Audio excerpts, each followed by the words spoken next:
Eh bien salut à toutes et à tous, on se retrouve pour une nouvelle vidéo. Aujourd'hui une vidéo un petit peu spéciale puisqu'aujourd'hui pas de gameplay, je vais juste discuter d'un petit truc qui est mes projets pour mon compte principal pour l'avenir. Donc si vous suivez un petit peu les grandes arènes etc, vous avez vu il y a pas longtemps que j'ai débloqué GAS, équipement Relic 7. Et maintenant la question se pose, qu'est-ce que je vais faire après Generaken Skywalker? Donc tout d'abord on va aller dans la faction, la 501ème, celle de Gas. Donc là vous pouvez voir que je suis en train de terminer Echo. Non, oui si c'est Echo. Équipement 13, donc il me manque plus grand chose. Vous voyez là il me manque 23 de ces stuff là, et là il m'en manque 25, mais ça je vais payer 25 avec des cristaux, donc en gros considérons qu'il me manque plus qu'un item. Et la question qui se pose à partir de maintenant, c'est qu'est-ce que je vais faire après Gas?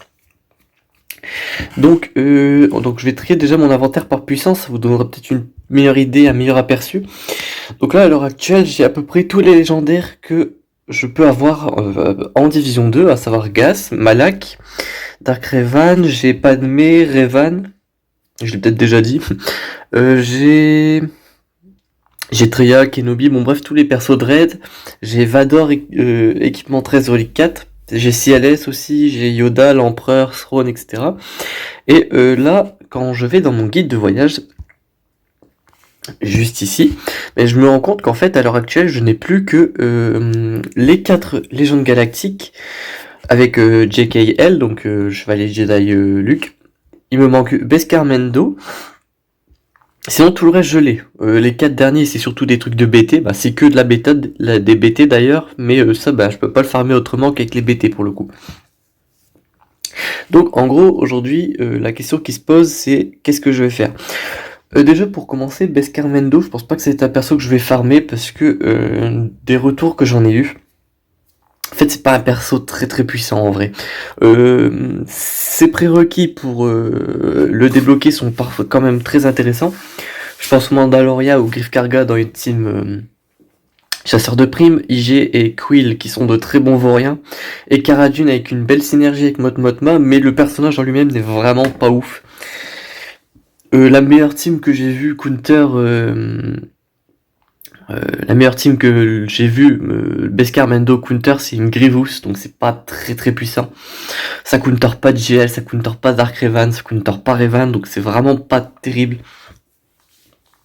À l'heure actuelle, la seule utilité que j'ai vue dont les personnes faisaient, c'est le mettre en défense, parce que les gens ne savent pas encore vraiment comment le counter, donc ils peuvent être amenés à l'overkill, mais d'ici à ce que je le débloque, et en fait tout le monde aura trouvé des counters low cost, et en fait débloquer Beskar Mendo, ça ne sera pas très utile, ce sera juste de la puissance galactique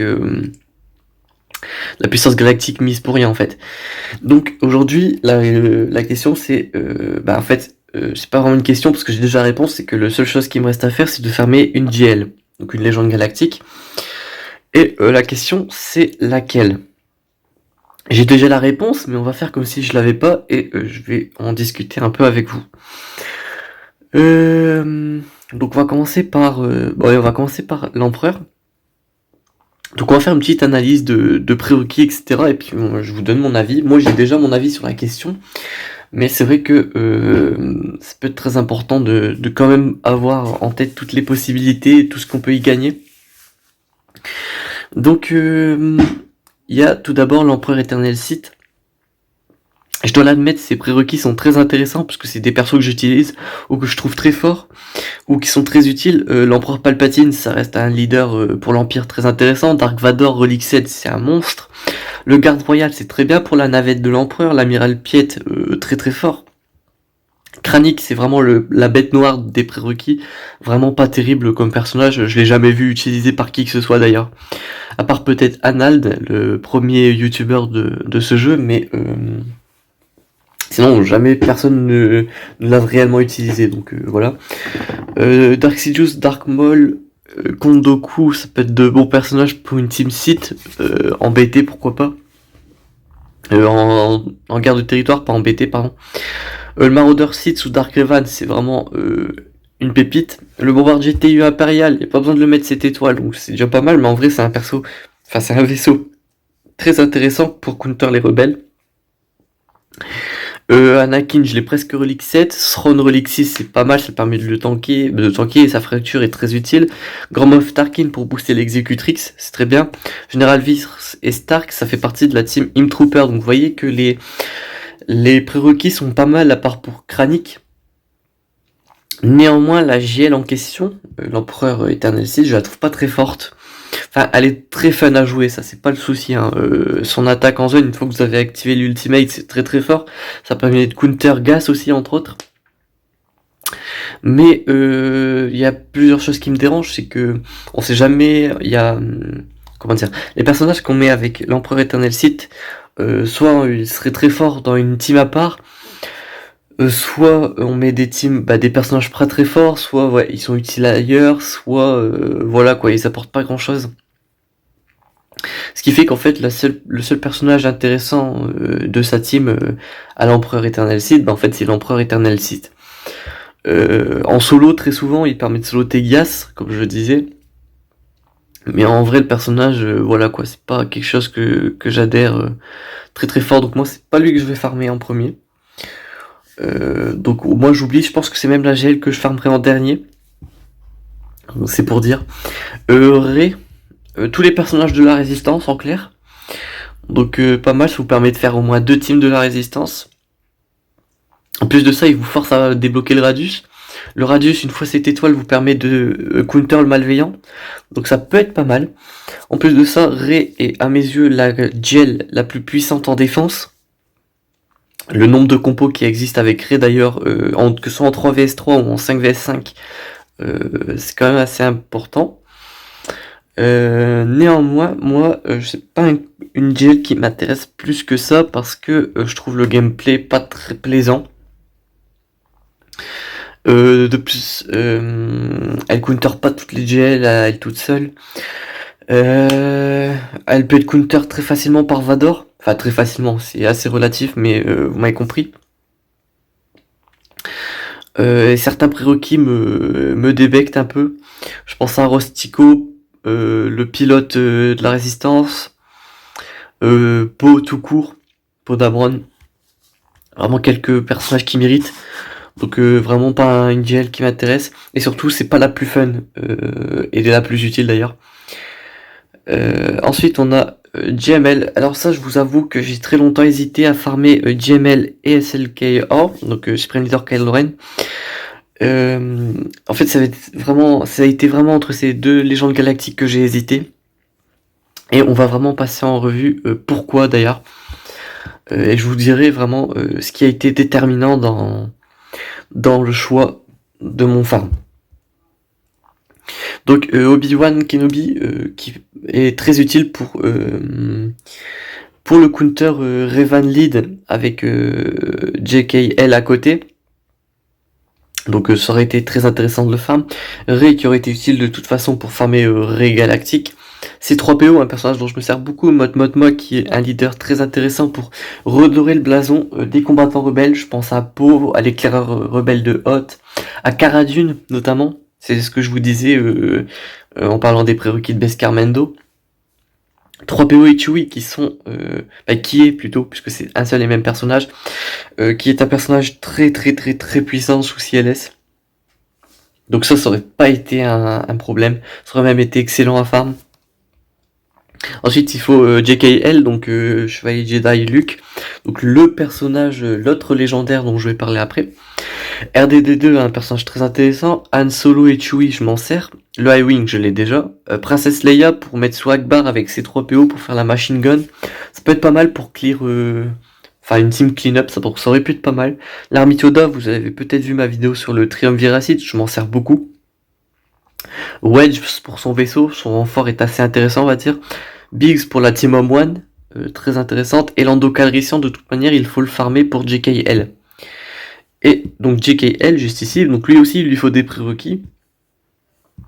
Donc lui, il lui faut les personnages, la liste que vous voyez ici. Donc l'officier rebelle Leia Organa, le capitaine Han Solo, Lando Calrissian et les autres personnages que j'ai déjà d'ailleurs. Mais ce qui a été vraiment déterminant, ça a été le farm Wampa. Je l'ai pas 7 étoiles, d'ailleurs je l'ai même pas 5 étoiles, j'ai de quoi le débloquer 5 étoiles. Après il aurait fallu lui farmer le 7 étoiles. Et en fait ce qui m'a vraiment été déterminant dans mon choix de mon farm, c'est ce Wampa en fait. J'ai pas la foi de le farmer en ce moment, j'ai pas les jetons pour. Mes jetons, j'ai une autre utilité en ce moment, à savoir le farm de stuff.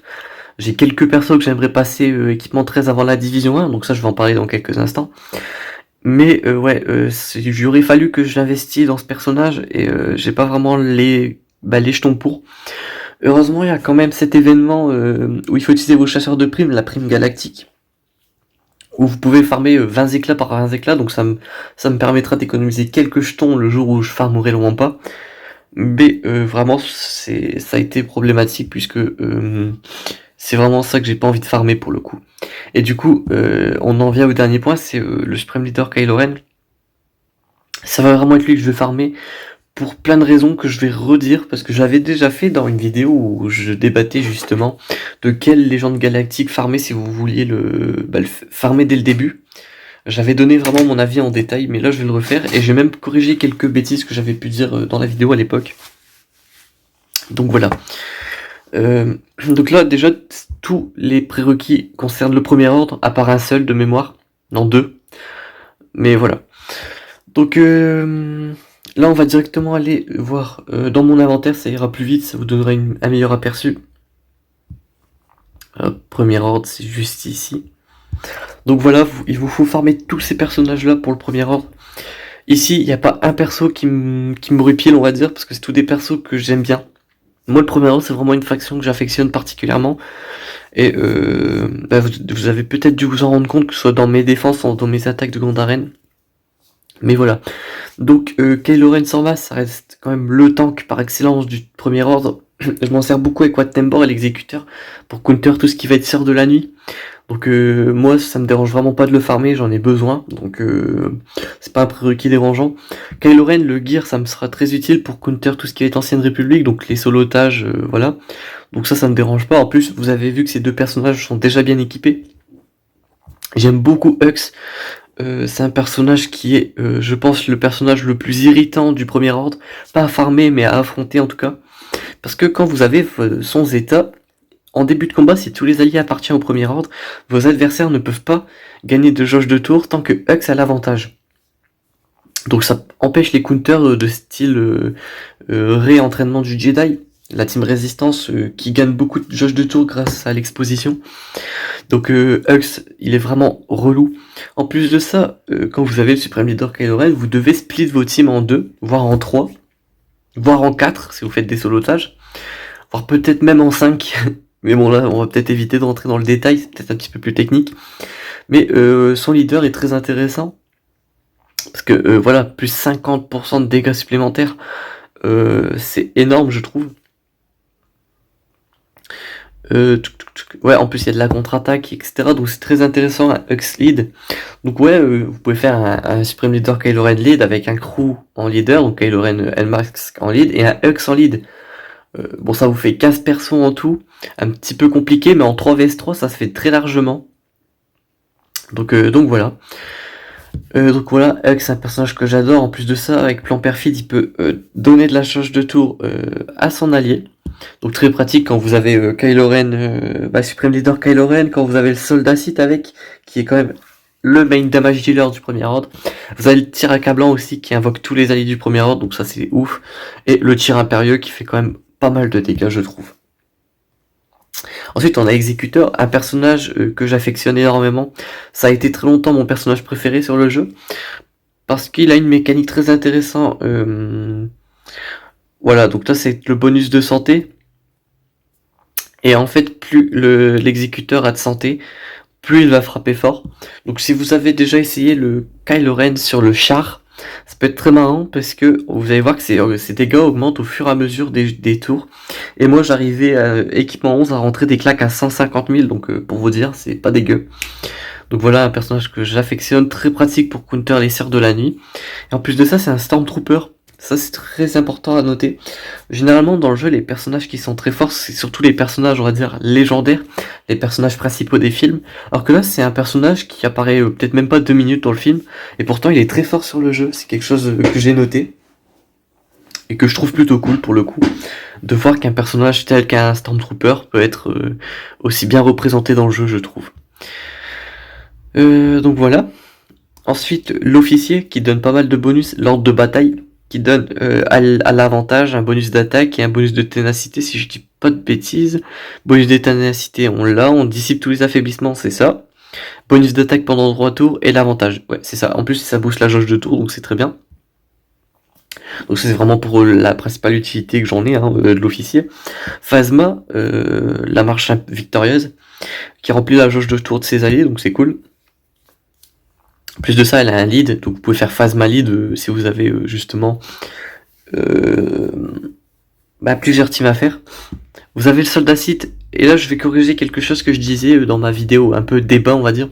C'est, je disais que l'exécuteur était le personnage du premier ordre qui faisait le plus de dégâts. En fait non, c'est le soldat Sith qui fait le plus de dégâts. En fait ce personnage va beaucoup assister.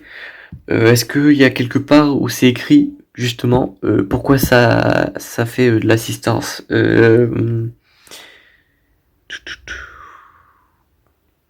Voilà, lorsqu'un autre allié du premier ordre ou Sith inflige un coup critique, il étourdit un ennemi ou étourdit un ennemi, le soldat Sith est invoqué. Donc limité à une seule fois par tour. Donc c'est là où c'est intéressant, c'est que le soldat Sith va énormément assister et c'est un personnage qui fait extrêmement mal de base. Ce qui veut dire que à chaque fois qu'il va assister, il va faire énormément de dégâts. Et en fait, il explose littéralement les dégâts que font l'exécuteur. Que fait l'exécuteur? Donc vraiment, le soldat Sith fait bien plus de dégâts que l'exécuteur. Donc c'est cool. Pas très difficile à modder. En plus, moi je l'ai mis un gros set de dégâts critiques. Mais bon, là il est qu'équipement 8. J'ai à peine commencé le farm, on va dire. Donc voilà, le pilote est un très bon personnage pour le vaisseau, donc pour la flotte finalizer. En plus de ça, toutes ses capacités font mal, surtout flingueur, je trouve. C'est une capacité que je trouve redoutable, qui peut très vite tourner au vinaigre la bataille, parce que elle fait vraiment beaucoup de dégâts. Surtout que vous devez relique le perso relique 3. Et ouais, c'est vrai que quand j'affronte ce personnage, j'ai toujours tendance à le focus parce qu'il fait quand même pas mal de dégâts. Que fait son unique? Je vous avoue que pour le coup, je ne sais pas. Un bonus de chance de coup critique de 30% et un bonus de dégâts critiques de 30%. Il prend l'avantage pendant 3 tours lorsqu'un ennemi ne dispose plus de toute sa santé. Le pilote de chasseur TIE du premier ordre a 70% de chance de prévoyance pendant 2 tours lorsqu'il perd l'avantage. C'est pas dégueu. Donc ouais, encore un bon personnage, je trouve. Un bon, on va dire, Stormtrooper, même si c'est plus un pilote qu'un Stormtrooper. Donc là, Stormtrooper du premier ordre, encore une fois, un personnage bien représenté dans le jeu, je trouve. Ça reste un tank très très intéressant. Donc là, ouais. Déjà, ça dispelle tous les malus sur lui. Donc c'est cool, un bonus de défense. La raillerie, très important. C'est peut-être principalement pour ça qu'on l'apprécie, ce personnage. Tir de riposte, chance de contre-attaque. Voilà, chance de contre-attaque de 65%, donc c'est très intéressant. Donc encore une fois, un personnage que je prendrai pas trop de difficulté à farm. Le pilote du TIE-S du premier ordre, avec un tir de barrage très intéressant, ça fait pas mal de dégâts en termes... En plus c'est une attaque en zone, donc c'est cool. C'est peut-être le personnage le moins fort du premier ordre, mais je trouve que il fait quand même l'affaire, on va dire. Donc c'est cool, pas trop relou à farmer. Donc voilà, donc ça c'est pour les prérequis du premier ordre. Il y a d'autres prérequis il est là, le vétéran, il est où? Il est ici, le contrebandier vétéran Han Solo. C'est peut-être un peu la vraie bête noire de ce farm, mais en même temps il est utile dans le farm de Rey. Donc quand je l'aurai relique, etc. En fait ce sera déjà fait pour Rey, donc ça c'est cool. Et j'ai plus le dernier, mais je crois que c'est Palpatine, donc ça voilà. c'est pas du tout relou à farmer. En plus, il est commun à plusieurs GL, donc c'est cool. Ouais, Palpatine. Et enfin, le Finalizer. Il vous faut farmer un certain vaisseau. Moi, il me manque plus que la navette à farmer. Donc bah, ça, je vais le faire. Hein. Je vais commencer à farmer les vaisseaux pour le farm. Enfin bref. Donc voilà, moi je pense que je vais farmer Supreme Leader Kylo Ren pour plusieurs raisons du coup. Déjà, il peut s'occuper très facilement du triumviracite. Si vous avez de la chance, vous pouvez aller jusqu'à le faire avec une seule team. Sinon, vous faites dans les plus de 120 millions de dégâts pour l'avoir vu plusieurs fois. Donc voilà. En plus de ça, c'est un personnage qui peut faire pas mal de solotage. Il peut soloter tout ce qui va être Grievous, Dark Revan, toutes les teams qui sont pas ouf, genre Chasseur de la Nuit, Chasseur de Prime, etc. Donc voilà, ça c'est cool. Les Revan, bon bref, tout ce genre de team. Il peut les counter, donc c'est cool. Donc voilà, ça permet de pas mal de solotage. En plus de ça, il est très très fun à jouer. Une mécanique de dégâts très intéressante. Il peut, une fois bien boosté, rentrer des claques à 800 000. Pour l'avoir déjà vu sur certaines teams. Donc ça c'est cool. Ça peut être très fun à jouer.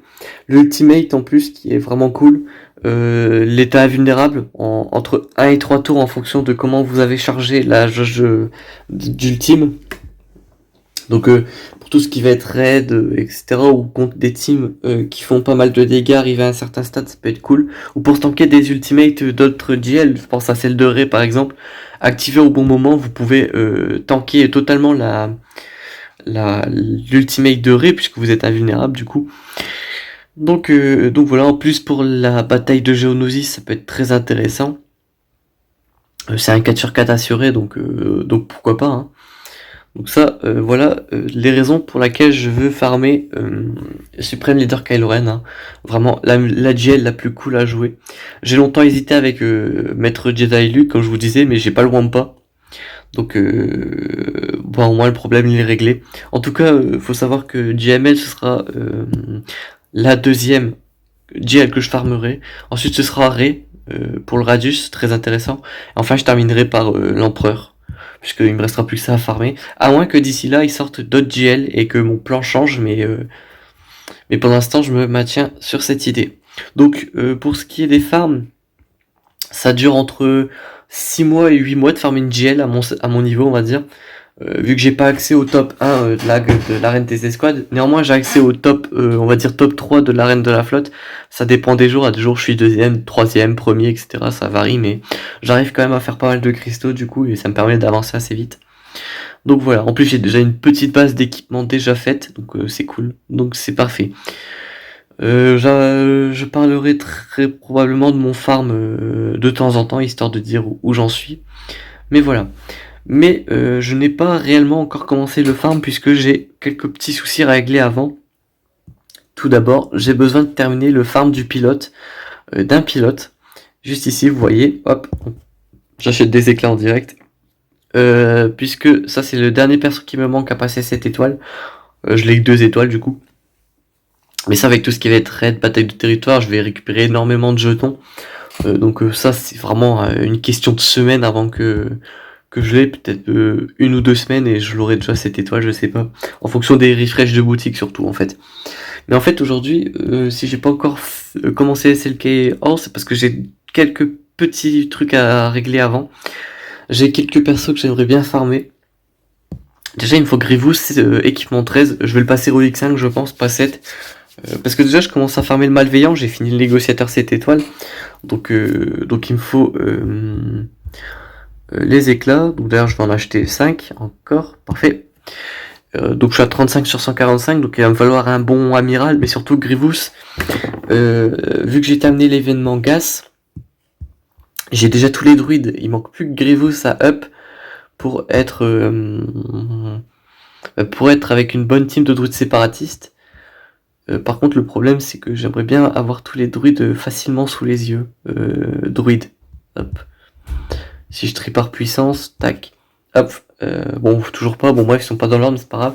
Vous voyez les 2 premiers et les 2 derniers de la première ligne, Droid 2K, Magna Guard, B1 et B2, ils sont déjà bien équipé, il manque vraiment plus que Grievous pour le coup, et ça me fera vraiment une team opérationnelle. En plus, il faut que je termine ses modages, mais ça, c'est encore autre chose. Donc lui, il va passer équipement 13 très rapidement. Donc là, je termine Echo, comme je l'ai dit en début de vidéo. Aussi, j'aimerais bien passer quelques géos en équipement. Géosien, hop. Donc il me faut quand même, j'aimerais bien Sunfac équipement 12, le soldat équipement 12, l'espion équipement 13 et l'alpha équipement 13. Comme ça, j'aurai une sim capable de faire l'éclat de Watt. Ça sera cool. Donc ça, je m'en occuperai juste après Grievous, je pense. Et après, avec quelques petits personnages que j'aimerais bien équiper vite fait. Genre Newt Gunray, il est juste là. Hop, j'aimerais bien le passer équipement 12. Comme ça me fera un bon Newt Gunray, ça me sera très utile. Et après ça, je pense que je commencerai à farm SLK Or pour continuer l'aventure, on va dire.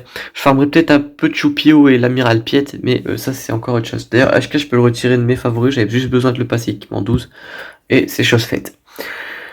Donc voilà pour ce qui est de mes projets pour la suite, hein. Donc là en ce moment je suis en train de faire quelques modages aussi. Vu que j'ai mis les modages de mon Darkraven sur Rex, il faut que je recrée de nouveaux modes pour Darkraven pour leur passer aux alentours de 310-315 de speed. Ça sera très très utile pour la grande arène, donc ça c'est mon farm du moment en termes de modules. Et après il y a quelques personnages par-ci par-là que je ferai un de ces quatre, mais pour l'instant j'ai d'autres priorités comme je le disais. Enfin bref, j'espère que cette petite vidéo discussion vous aura plu. On se retrouve très bientôt pour une nouvelle vidéo. D'ici là, portez-vous bien.